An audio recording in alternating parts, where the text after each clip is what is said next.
আসসালামু আলাইকুম রহমতুল্লাহ। সম্মানিত ভাইয়েরা, আশা করি সবাই আল্লাহ তালার মেহেরবানিতে ভালো আছেন।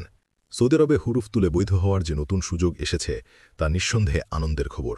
অনেকেই এর মাধ্যমে উপকৃত হচ্ছেন, কিন্তু প্রশ্ন হলো এই সুযোগটি কি সবার জন্য? দুঃখজনক হলেও সত্যি, কিছু প্রবাসী চাইলেও এই মুহূর্তে হুরুফ তুলে বৈধ হতে সমস্যার সম্মুখীন হচ্ছেন।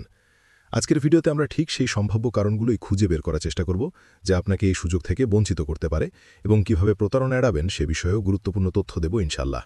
চলুন জেনে নেওয়া যাক কারা এই সুযোগের আওতাধীন নাও হতে পারেন। সরকারিভাবে হুরুফ তোলার কোনো আনুষ্ঠানিক ঘোষণা না থাকলেও যাদের তলব দেওয়া হচ্ছে তারা স্বাভাবিক প্রক্রিয়ায় হুরুফ তুলে বৈধ হতে পারছেন। এই প্রক্রিয়া অনেকটা নতুন কফিল ধরার মতোই। নতুন কফিল আপনাকে কুয়া থেকে তলব দেবেন, আপনি তা গ্রহণ করবেন, কাফালার টাকা পরিশোধ করবেন এবং আপনার সিস্টেম থেকে হুরুফ উঠা যাবে। এটি সম্পূর্ণ বৈধ ও স্বাভাবিক একটি প্রক্রিয়া, যেমনটা 2022 সালের 25 অক্টোবর থেকে চালু হয়েছিল। আমরা কিছু সুনির্দিষ্ট সম্ভাব্য সমস্যার কথা তুলে ধরছি, যাদের ক্ষেত্রে বর্তমান নিয়ম অনুযায়ী কাফালা হওয়া চ্যালেঞ্জিং হতে পারে বা যাদের তলব যাতে সমস্যা দেখা দিতে পারে। 1. বর্ডার নাম্বারে হুরুফ। যাদের ইকামা হয়নি কিন্তু বর্ডার নাম্বারে হুরুফ আছে, তাদের ক্ষেত্রে বর্তমানে কাফালা হতে সমস্যা হতে পারে, কারণ ইকামা নাম্বার ছাড়া কুয়া খোলা সম্ভব নয় এবং কুয়া ছাড়া কাফালাও সম্ভব নয়।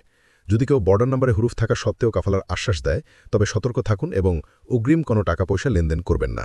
2. নতুন এসে টার্মিনেট হুরুফ। যাদের বায়ানাত করা নেই। অনেক নতুন প্রবাসী সৌদি আরবে প্রবেশের 1 বছরের মধ্যে টার্মিনেট হয়ে হুরুফ প্রাপ্ত হয়েছেন, বিশেষ করে যাদের বায়ানাত করা নেই। এমন ক্ষেত্রে কাফালা হতে সমস্যা হতে পারে। যদি অনেকে মনে করেন 1 বছরের নিচে কাফালা হওয়া যায় না, এটি সম্পূর্ণ ভুল ধারণা।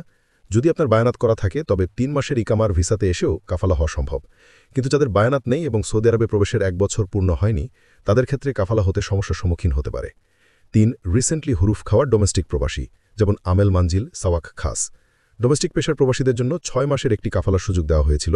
এই 6 মাসের মধ্যে যারা হুরুফ প্রাপ্ত হয়েছিলেন তারা কাফালা হতে পারছিলেন, কিন্তু যারা এই সুযোগের সময়সীমা পার হওয়ার পরে, অর্থাৎ রিসেন্টলি হুরুফ প্রাপ্ত হচ্ছেন, তাদের জন্য এই মুহূর্তে কাফালা হওয়ার সুযোগ পাওয়া কঠিন হতে পারে বলে মনে করা হচ্ছে।